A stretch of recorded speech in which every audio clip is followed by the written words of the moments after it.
Toc toc toc, qui est là? Bonjour à tous, je vois que vous arrivez. Je suis très contente de vous voir aujourd'hui. Je suis Marie-Dominique Bradford, je suis la fondatrice de 3 x 20, la première box de vin en France.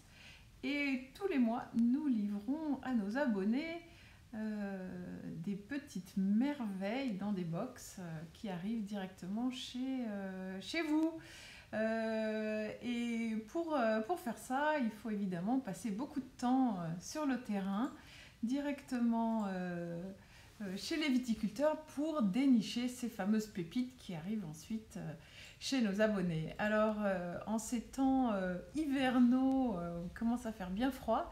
On a eu envie de partager un petit peu tout ce qu'il y a dans notre expertise et qui peut être utile aux gens qui nous écoutent et qui nous suivent. Et vous êtes nombreux à être hyper fidèles et c'est vraiment très agréable.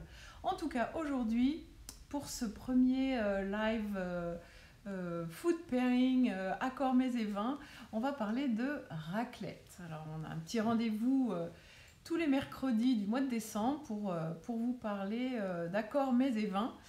Et je suis ravie de commencer aujourd'hui par la raclette. Vous savez qu'on a aussi une cave physique à Paris. Et c'est plusieurs fois par jour que les gens arrivent et disent « Bonjour, je fais une raclette ce soir et je cherche un vin pour aller avec. » Alors évidemment, on leur dit « Très bien, rouge ou blanc ?» Et alors là, les gens ne savent pas. En fait, il n'y a pas de réponse rouge ou de réponse blanc. Finalement, ce serait pas drôle. C'est pas drôle du tout s'il y avait qu'une seule réponse possible. Alors, du coup, je vais essayer un peu de décrypter ça pour vous et n'hésitez surtout pas à poser vos questions et à intervenir dans le fil de discussion. Je suis là pour ça. Alors, donc, la raclette. La raclette, évidemment, il y a autant de raclettes qu'on peut imaginer. Tout dépend évidemment du fromage qu'on choisit et de la charcuterie qu'on décide de mettre en accompagnement. Alors, il y a aussi les pommes de terre. Bon, on n'en parlera peut-être pas trop aujourd'hui, mais les pommes de terre, ça a un côté très moelleux, un petit peu farineux, qui peut faire un peu tampon entre le fromage et la charcuterie. Ça peut être intéressant aussi de chercher où placer la pomme de terre, voire même les cornichons et les petits oignons. Mais on va rester peut-être focalisé sur le fromage et sur la charcuterie. Alors, la raclette, c'est fait avec du fromage fondu. Ça, déjà, ça pourrait être un premier indice parce qu'on a l'habitude de parler de vin et de fromage, mais pas tellement de fromage fondu. Sur un plateau de fromage, c'est très différent. Et on dit souvent que le vin blanc s'accorde beaucoup mieux avec le fromage. Il y a une sorte de réaction chimique qui se fait entre le vin rouge et les tanins, des tanins du vin rouge. Et du coup, ça va pas du tout avec le fromage parce qu'il y a une espèce de réaction chimique qui se fait et qui est franchement très désagréable. Donc, on conseille plutôt, même si c'est pas dans les habitudes, de servir du vin blanc avec un plateau de fromage. C'est un vaste sujet et je suis sûre qu'on va faire un live là-dessus aussi parce que c'est hyper important. Alors, je disais donc que c'est du fromage fondu. Et en plus, on peut utiliser différentes sortes de fromage. Je ne sais pas ce que vous faites vous quand vous faites une raclette, mais moi personnellement, j'aime bien avoir différentes sortes de fromage.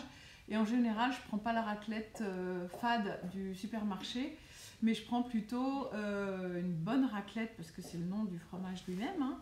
Une bonne raclette, parfois même un peu fumée, ou du morbier par exemple, qui font très très bien et qui relèvent un petit peu et qui donnent un côté un peu plus intéressant finalement que d'avoir juste du fromage fondu sur une pomme de terre avec une tranche de jambon blanc. C'est pas la raclette la plus intéressante à mon avis. Par contre, quand on utilise des bons fromages Et avec le fait que ce soit fondu, ça donne un moelleux. Et c'est là-dessus qu'on va jouer avec les vins. Donc, on va poser ça de côté un instant, le temps d'ajouter la partie charcuterie. Et ensuite, on accordera les deux en choisissant rouge ou blanc. Donc, pour la charcuterie, c'est pareil. Ok, il y a le jambon blanc, ça c'est pas le plus intéressant, sauf si vous avez vraiment un très bon charcutier qui vous propose un jambon blanc qui a du goût. Mais sinon, en jambon cru, en viande des grisons par exemple, qui est en plus une viande de bœuf qui n'est pas du tout grasse, c'est vrai que là, il y a un côté un petit peu poivré. J'ai un petit exemple à vous montrer pour que ça aille très très bien. On peut utiliser Coppa, Bresaola et du coup des choses un tout petit peu plus grasses. Et ça peut être vraiment intéressant. Donc on a plusieurs sortes de fromage et on a plusieurs sortes de charcuterie. Donc là finalement, on est quasiment 50-50 entre ceux qui iraient vers le vin blanc pour le fromage et ceux qui iraient vers le vin rouge pour la charcuterie. Donc finalement, personne n'a gagné. Donc la team vin blanc, ça va très bien. Et la team vin rouge, ça va très bien aussi. Alors maintenant, quel vin blanc et quel vin rouge? Alors là, il faut juste repartir sur la base. Qu'est-ce qu'on a comme fromage? Donc si on prend un vin blanc, on va aller chercher dans les fromages ce qui va s'accorder. Donc on a a priori, pour la raclette, des accords de texture. Donc on est plutôt dans le moelleux, dans le gras. Et dans ces cas-là, quand on a du moelleux et du gras, on prend un vin soit moelleux et gras, soit carrément l'opposé, un truc tranchant qui va casser le gras et qui va rééquilibrer. Du coup, qui va avoir un rôle un petit peu de vivacité et un vin très tonique qui va casser le gras et rééquilibrer. Ou alors, première option, qui est aussi très intéressante, c'est le côté plutôt riche, plutôt moelleux, mais à condition d'avoir une bonne acidité. Et l'acidité dans le vin, c'est pas du tout un gros mot, bien au contraire. L'acidité, c'est la colonne vertébrale du vin et on en a vraiment besoin, sinon on goûte un vin et il s'écroule parce qu'il n'y a pas suffisamment de force et de vivacité. Il faut que ce soit tonique. Voilà, donc comme vin blanc, j'ai pensé à vous présenter deux choses assez différentes. Donc pour le vin blanc qui tranche, le côté couteau cinglant, tranchant pour casser le moelleux du fromage, et j'ai pensé qu'un vin du nord de la France, un nord-est, en l'occurrence un vin de Lorraine, pouvait être très intéressant. Et ça, c'est un vin qui est fait à partir d'un cépage autochtone de l'Est de la France qui s'appelle l'Auxerrois. On en trouve un petit peu en Alsace aussi, mais principalement en Lorraine, dans les côtes de Toul. Et ça, c'est un vin qui fait très peu d'alcool. Ça fait 12 degrés, parfois un petit peu moins. Et finalement, la légèreté d'un vin comme ça permet justement de trancher et d'avoir ce côté finalement déglaçant en fin de bouche. Donc on prend sa bonne fourchettée de fromage et pommes de terre, un petit peu de charcuterie. Et ensuite, on prend une gorgée de ce vin ou d'un équivalent et ça a un effet déglaçant qui est hyper satisfaisant finalement parce qu'on a la générosité de ce qu'on mange et puis tout d'un coup, hop, déglacé. Et on peut prendre une autre bouchée comme ça, l'un après l'autre, et ça permet d'avoir cette fraîcheur finalement qui enlève le côté très généreux de ce genre de plat à raclette. Et puis, autre possibilité, un accord un peu plus local, on va dire, régional en tout cas, avec un vin de Savoie finalement. Et là, nous on adore à la cave proposer ce vin avec la raclette ou avec la tartiflette d'ailleurs, ou même en fondue. Et ça, c'est une jacquère en vin de Savoie. C'est de l'appellation Apremont. Et le château de Mérande, qui est tout en biodynamie, un domaine qu'on adore et dont on a déjà proposé tout un tas de vins dans nos box, dans nos abonnements, parce qu'il casse un peu les codes du vin de Savoie aigrelet qu'on achète au Sherpa en rentrant des pistes avant de se faire une mauvaise raclette voilà, et parce que c'est tout ce qu'il y a et on n'a pas trop le choix. Et du coup, là, on a à la fois de la force et de la vigueur et une certaine richesse, avec beaucoup de relief en bouche. Et ça, c'est vraiment un vin hyper intéressant. Et la biodynamie a un grand rôle à jouer là, parce que ça donne cette espèce de dynamique, hein, justement, de fraîcheur toujours qu'on cherche. Quand on mange quelque chose de riche, on a besoin d'un vin qui apporte de la fraîcheur pour déglacer en fin de bouche. Donc voilà, très très très très joli vin du château de Mérande. C'est un Apremont, là c'est un 2018 qu'on a en vente à la cave ou que vous pouvez trouver ailleurs. En tout cas, c'est un super exemple. Donc ça, c'était des idées de vin blanc, mais faut pas hésiter non plus à aller fouiller dans les chardonnays du Jura, par exemple. Si vous faites une raclette au Morbier, par exemple, évidemment, le Jura va vous interpeller, et puis ça sera un accord régional super. Surtout que les chardonnays du Jura ont beaucoup de personnalité, comme le Morbier, et ça peut être vraiment hyper intéressant. En parlant de chardonnay, évidemment, il y a d'autres chardonnays, le chardonnay, c'est vraiment un cépage qui a de la rondeur et qui est une sorte on appelle ça fréquemment le moelleux bourguignon. C'est vraiment ce côté très tapissant, mais avec toujours cette colonne vertébrale un peu plus tranchante qui donne de la longueur et parfois même une certaine salinité qui vient des élevages sur lit, une certaine salinité qui déglace également aussi et qui donne beaucoup plus de longueur, surtout quand on mange quelque chose d'assez riche et d'assez gras en bouche. Donc oui, bien sûr, les chardonnays de Bourgogne. Si vous tombez sur un exemple un peu boisé que vous avez envie de servir avec votre raclette, n'hésitez pas du coup à servir un fromage fumé, parce que le fumé et le boisé vont très très très bien s'accorder. Je vous conseille vraiment d'essayer ça, c'est hyper intéressant. Donc voilà à peu près pour les idées de vin blanc quand on vise d'accorder le fromage. Après, il y a quand même des gens qui sont un peu plus inconditionnels du vin rouge que du vin blanc et qui disent plutôt oui, d'accord, on adore la raclette, ok, il y a du fromage, ok, vous nous dites souvent que c'est mieux avec du vin blanc. Par contre, là, on va être plusieurs à table et il y a quand même des fans de vin rouge, donc qu'est-ce qu'on peut prendre? À ce moment-là, on accorde avec la charcuterie. On se dit que le fromage fera plutôt le complément et on vise la charcuterie. Et qu'est-ce qui va bien avec la charcuterie? Tout dépend de ce qu'il y a comme gras finalement, hein. Donc on parlait de viande des grisons qui n'est pas gras du tout, qui est même plutôt assez sec, mais poivré. Et là, j'ai trouvé une idée d'accord qui est absolument incroyable. Donc la viande des grisons, c'est poivré. D'autres charcuteries qui sont poivrées aussi, donc on les rentre dans la même catégorie. Eh bien, j'ai récemment découvert un vin d'Auvergne. Un vin d'Auvergne qui est en fait, c'est un gamay. Donc c'est un cépage qui est très peu tannique. Donc avec la charcuterie, c'est parfait et qui a une très très belle acidité.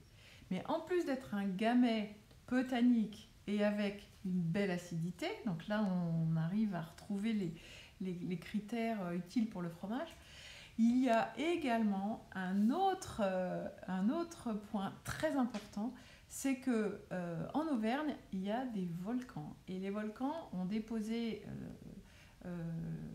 de la lave fossilisée, bien sûr, aujourd'hui. Et cette lave, elle donne pour les vignobles qui sont plantés sur ces sous-sols de lave, un côté poivré qui est absolument reconnaissable et qui fait vraiment l'authenticité et la typicité de ces vins d'Auvergne. volcaniques, hein, sur les terroirs volcaniques. Et bien, il y a un de ces terroirs qui s'appelle Pépérite, qui a donné son nom à ce vin, mais c'est vraiment la nature du sol, hein, comme ça pourrait être basaltique ou autre. Là, c'est Pépérite, et ça s'appelle comme ça parce qu'effectivement, il y a ce côté très poivré. Alors ça, avec la raclette, c'est incroyable. Ça, c'est un vin qui coûte 10,50 €, on le vend 10,50 € et qui fait un effet absolument massif. Parce qu'il y a ces petites notes poivrées qui vont très très bien avec une charcuterie qu'on a bien choisie. Vraiment, quand on fait une raclette un peu fouillée, faut pas hésiter à servir des vins qui ont un peu de personnalité. Et là, on va jouer sur les arômes qu'on va retrouver à la fois dans la charcuterie, le poivre, et dans le vin, le poivre aussi. Il y a d'autres cépages qui sont assez poivrés, le Pinot d'Aunis en Loire par exemple, mais ça c'est vraiment hyper intéressant. Ça s'appelle Pépérite et c'est un vin de Côte d'Auvergne, l'appellation c'est Côte d'Auvergne. Voilà une idée. Et puis après, il y a d'autres possibilités en vin rouge.